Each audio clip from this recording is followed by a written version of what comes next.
Okay, we're coming back with part two. And now we are addressing the questions and discrepancies of the New Testament. And this for those of you that are non-messianic, or as they call, let's say Torah only or Tanakh only, whatever.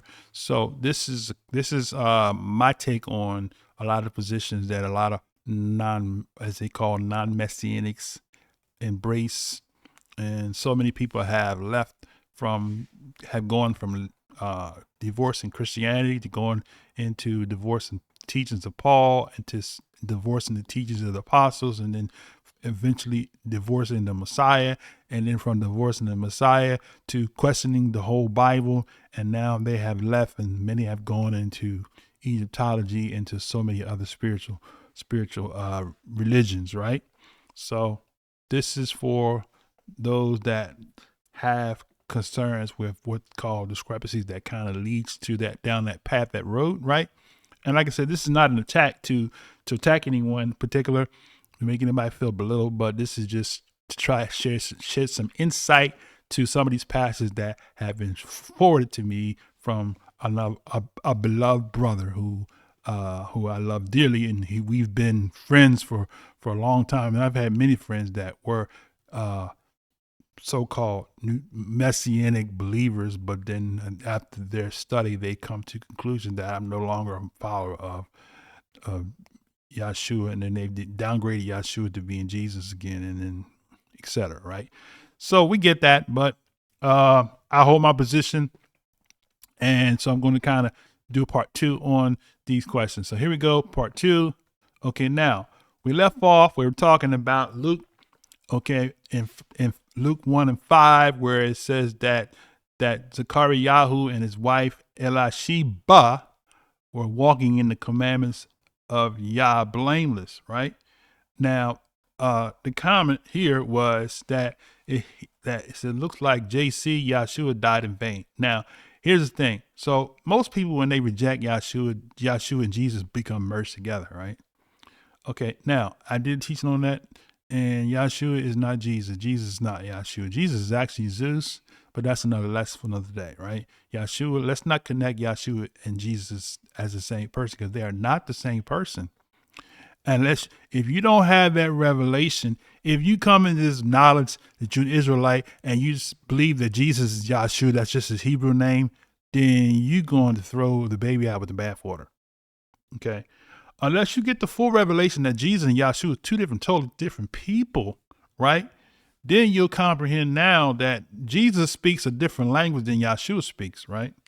All right? The doctrine behind Jesus is a total different doctrine than what Yahshua taught, right? All right, but let's get back in. Okay, so he says, once again, I said, every Israelite comprehended that it was not the sacrifice of animals that was required, but obedience, right? So let's point out a verse here in 1 Samuel. So we go to 1 Samuel 15:22, and I'm going to leave my notes on the screen just so you can see my notes, so you can see my references here. Okay, so 1 Samuel 15:22, 1 Samuel chapter 15, right? And verse 22, we go down to 22, we will see that this is the prophet Samuel told Shaul the king. Samuel said, have Yah as great delight in burnt offerings and sacrifices as in obeying the voice of Yah? Behold, to obey is better than sacrifice, and to hearken than the fat of rams.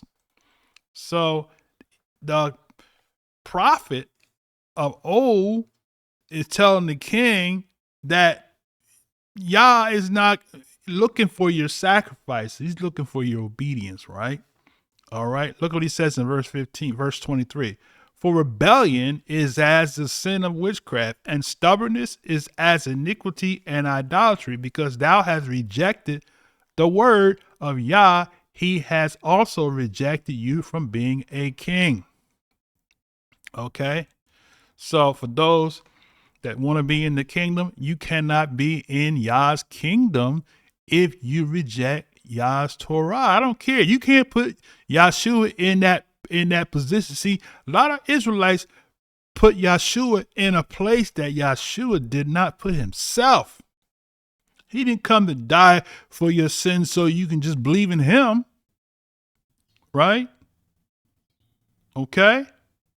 So let's not get that twisted.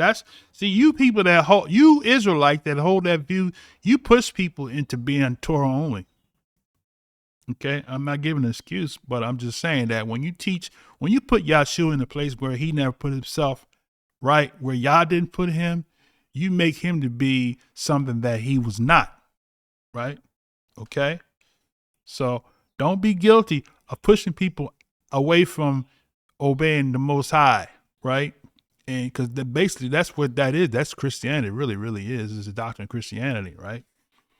So now let's get back in.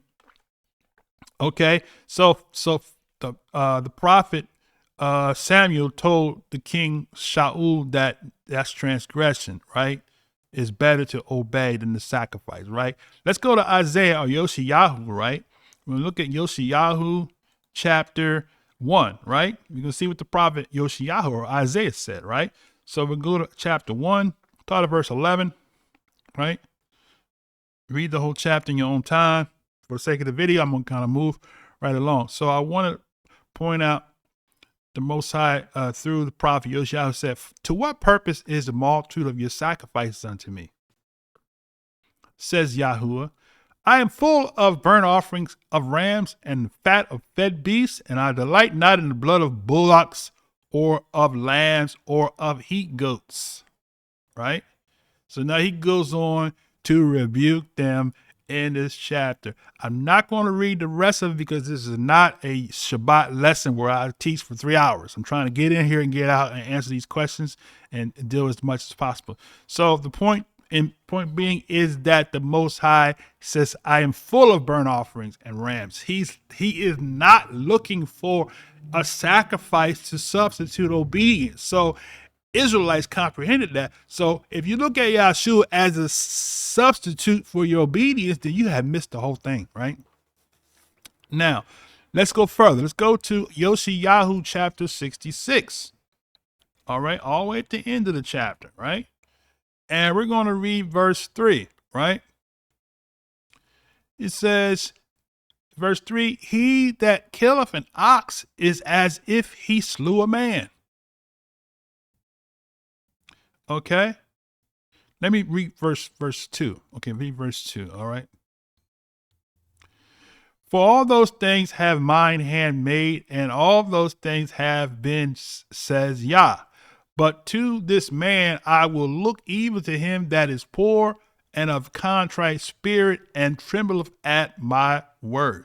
So that's what the Most High is trying to get us to see. Obedience, that's his word.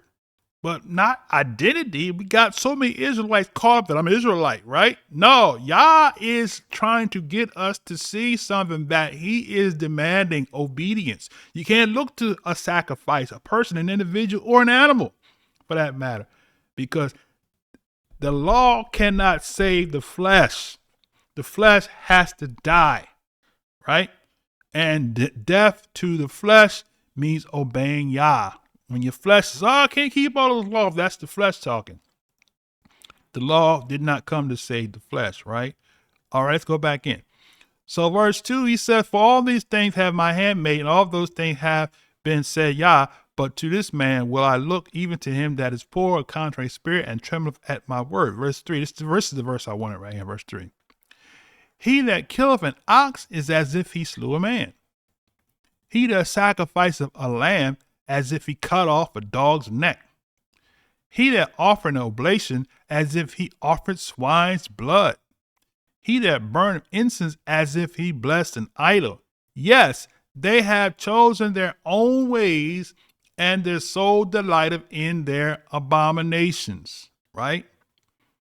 Verse 4 says, I will also choose their delusions and will bring their fears upon them, because when I called, none did answer. When I spoke, they did not hear, but they did evil before my eyes and chose that in which I delighted not. Right? So once again, being repetitious, the Most High, right, requires obedience. Right? Let's go to one more place. Let's go to Hosea chapter 6, right? Hosea chapter 6, 6 and 6. All right, 6 and 6. And let's see, Hosea 6 and 6. All right, so verse 6 says what? The Most High said through Hosea the prophet, "For I desire mercy and not sacrifice, and the knowledge of Yah more than burnt offerings." See that? So we're being repetitious to show you that the Most High requires obedience. The Messiah did not come to die so you can disobey Yah and say we're under his grace and mercy. We just believe in Yahshua. No, right?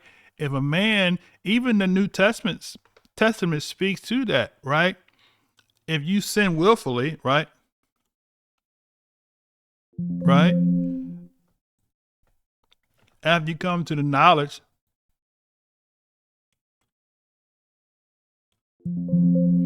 that's Hebrews 10, right? Hebrews 10:26, right? For if we sin willfully, right? After that we have received the knowledge of truth, there remaineth no more sacrifice for sins. How about that? That's in the so-called New Testament. And many years when I was in Christendom, I used to read that and I never could comprehend what that's talking about. But now I comprehend. Yahshua taught the law. Yahshua didn't teach against the law, right? But he taught the application of what the law meant. What does it mean to die to the flesh? Because the flesh cannot be saved. The flesh have to be killed, right? That's why the Messiah had to die, because he represented the flesh, right? He was a shadow of things to come, right? An obedient person to the law, statutes, and commandments of Yah is crucified like the Messiah was, right? Death to the flesh, right?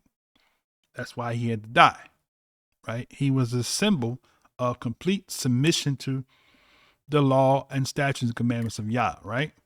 Okay. With that said, all right, so we get that now. Okay, now let's go back to so obedience to Torah is what Yahshua taught from my observation. Okay, so now let's, as we all know, okay, Yahshua didn't teach breaking the law.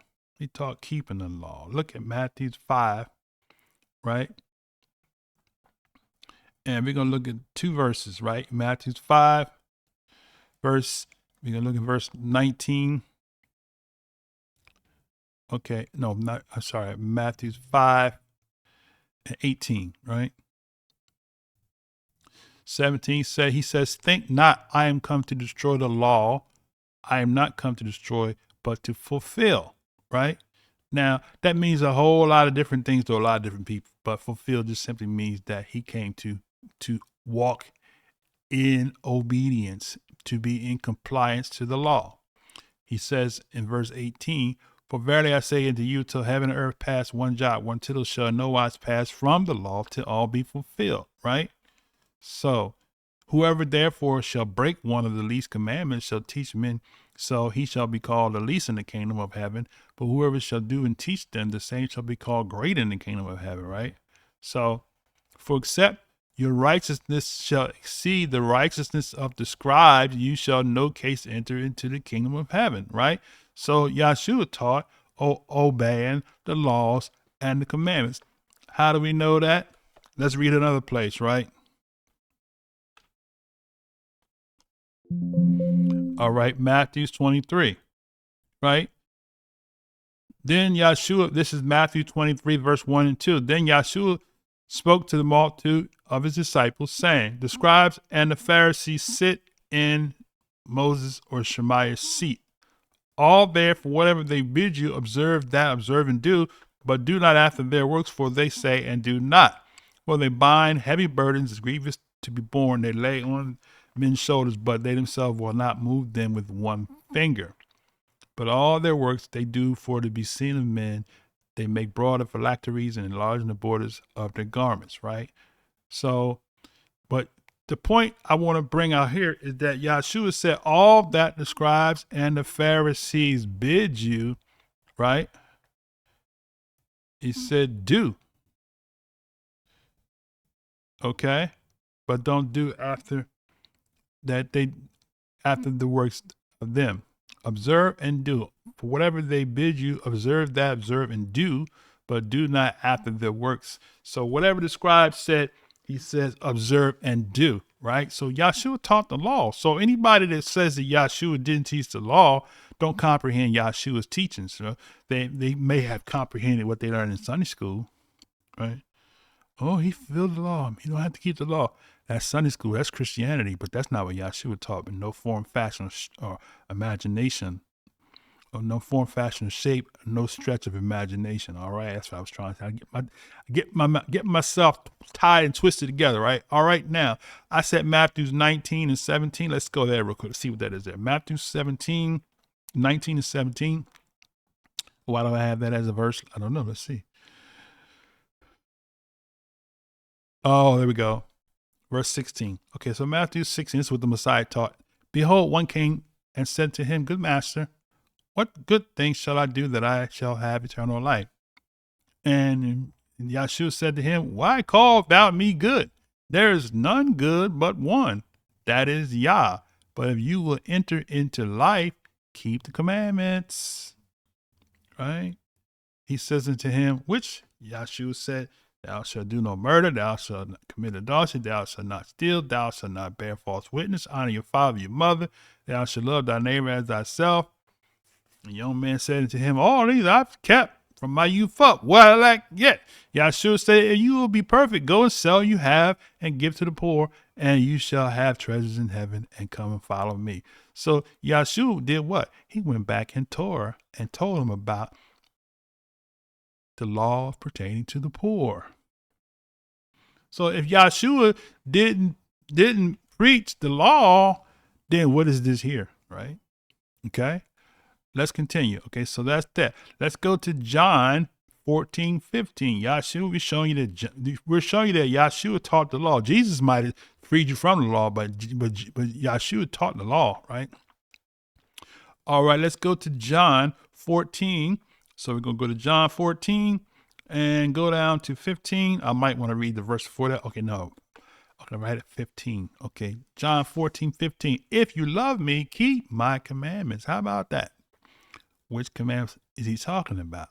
The ones he just said, right? So he embraced that they are his commandments because why? He keeps the Father's commandments, right? So if they're the Father's, they're not his. Yahshua said, I didn't come to do my own will, but I came to do the will of him that sent me. So he don't have his own set of commandments. Now, Christianity have thrown you a Mickey in the drink. You think that Yahshua, or you think Jesus, right? Jesus did have his own set of commandments, but Yahshua didn't. Yahshua came in the Father's name, and Yahshua said, all that the Father given to me, he said he would give to you, right? So the Most High's law, statutes, and commandments they come from the Father, and that's what Yahshua came to enforce, right? Now, the Messiah, I have a footnote here. It says he spoke Torah, Deuteronomy 5 and 10. So let's go to Deuteronomy 5 and 10 real quick. Deuteronomy 5. Okay, 5 and 10 says what? Okay. And show mercy unto thousands of them that love me and keep my commandments. Okay. Why did I have that verse there? The Most High, that's what Yahshua was teaching. The Most High will show mercy unto thousands of them that love him and keep his commandments, right? So when you give to the poor, you are keeping the commandments. That's why Yahshua said that to the scribes and Pharisees. Sell all that you have and give to the poor, right? There's a lack of compassion for those that are without, those that financially, or those that just have a hard struggle in life, right? I'm coming to the end of my 20 minutes in this part. So I'm going to break at this particular time, and I'm going to come back with the third part, right? So stay tuned. All right. Shalom, shalom, shalom.